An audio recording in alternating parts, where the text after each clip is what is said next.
Hi teachers, today I'm going to show you how to create your first Slido and then look at the results from a Slido. So first thing we want to do is log in with those credentials from Tech Tuesday and then click on New Slido. There are some templates here if you want to check those out, but I'm just going to start from scratch today.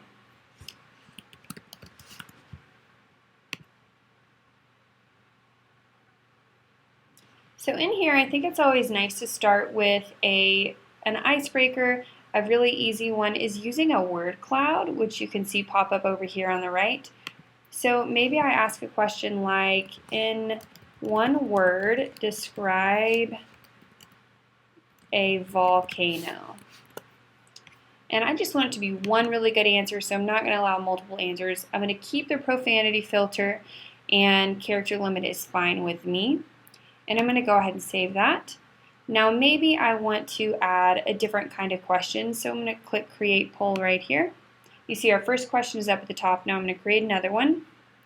And let's make it open text. So you can do a quiz, you can do a rating where they say, well, yeah, let's go ahead and do a rating.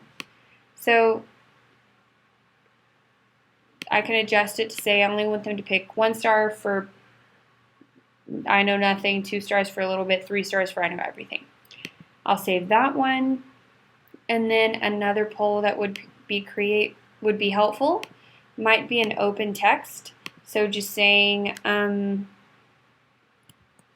describe an eruption. All right, so I feel good about my poll here. So it's going to ask them these 3 questions when I go live. So first, I'm going to press present, and you have options here. If you're a Googler, you can present within Google Slides. You can add this into your Google Slide. It's an extension. And if you're not familiar with extensions and add-ons, please reach out to me. It's really, really simple. I'm just going to present this in a new tab, though. So the kids can either scan this QR with their iPad or their tablet, or they can open up their MacBook and go to slido.com and enter those 4 digits. I had no questions yesterday when I tried this with 6th grade for the very first time. It is the simplest platform that I have used so far in a classroom. So now I'm going to go ahead and activate my poll. So I'm going to press play. And it's going to keep the information up here, which I love. If anybody exits on accident, tell them that's fine, just get back in right here.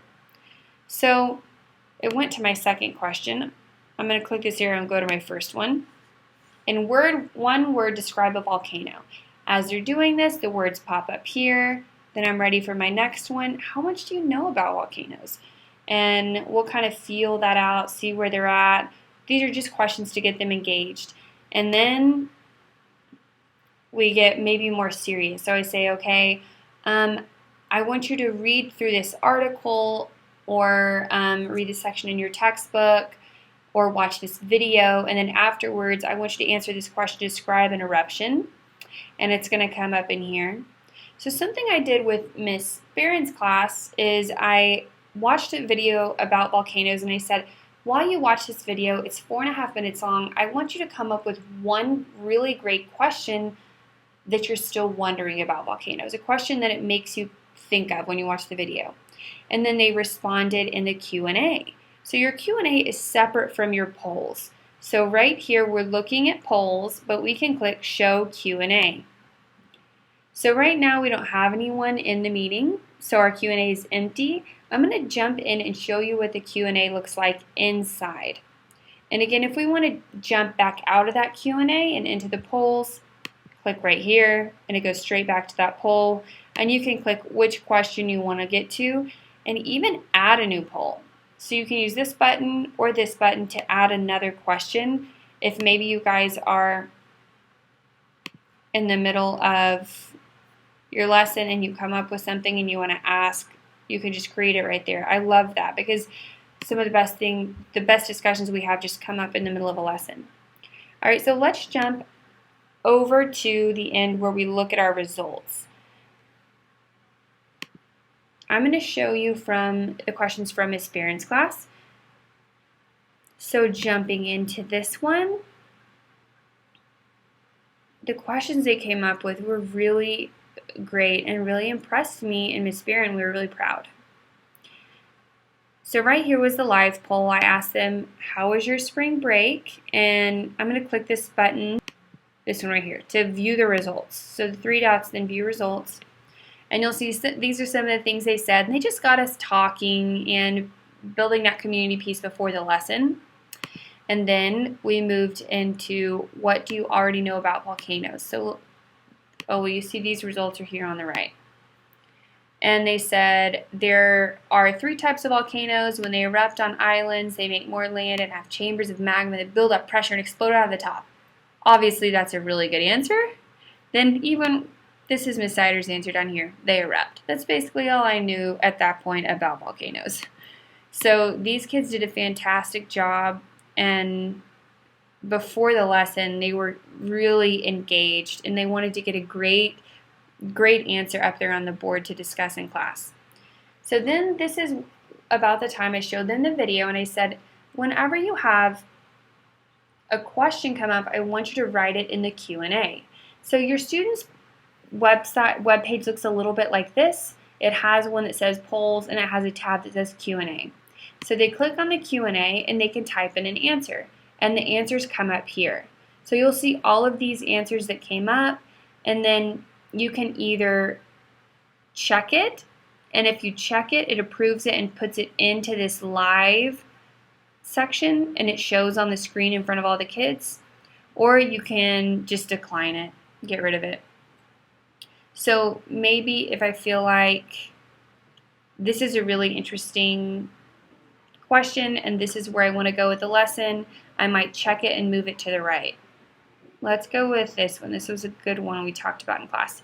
How big is a VEIA explosion? So we're going to prove it, and you'll see that it comes over here on the right at the bottom, and maybe I want to highlight it. I want it at the top. I just click this little blue button, and it pushes it to the top for me. So then in class, I can say, okay guys, let's talk about this question. How big is a VEI8 explosion?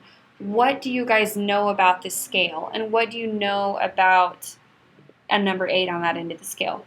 And we actually did talk about that yesterday, and one of the students brought up Yellowstone and what level it was at, and the last time it erupted, and the next time it's going to erupt. And of course, we could have gone into what that means biblically. So what is it like? How do you have faith through that when you are afraid that maybe this volcano is going to explode? And what does the Bible say about how long the earth has been here? And conversations like that. So you can move anywhere you want to, and maybe you feel like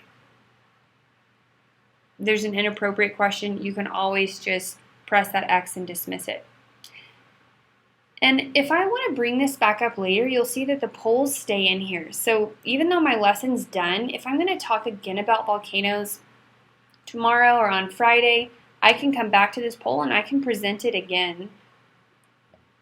I can always add it to Google Slides for kids who might be online, or if I want the kids to work on it at home for homework, I can add it to a Google Slide and they can access it from home. So that's pretty much all we got going on here. If you have any questions, please come talk to me. I would love to get you signed up or help you plan during your planning time for a lesson, maybe this week or next. And it can be anything as simple as just creating a poll and asking that really rigorous question of what do you already know, and or what do you want to know?